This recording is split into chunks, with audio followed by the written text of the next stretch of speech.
Зеленського геть, ні капітуляції. Кілька тисяч протестувальників збиралися на Майдані Незалежності у Києві 1 грудня. Там відбулось віче, на якому учасники оголосили свої вимоги до влади. Це розслідування справи про затримання вагнерівців, звільнення голови Офісу президента Андрія Єрмака та відставка президента Володимира Зеленського.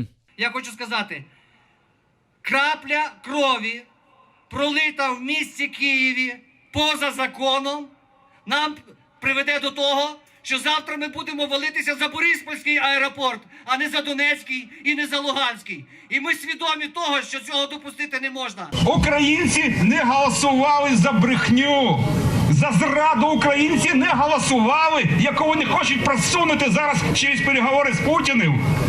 Саме це є зрада.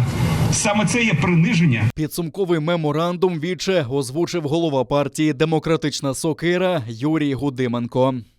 Ми вимагаємо перевиборів до Верховної Ради.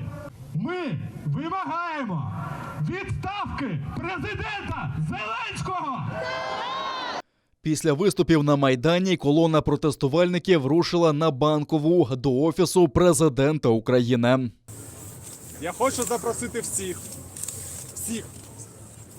до продовження нашої екскурсії.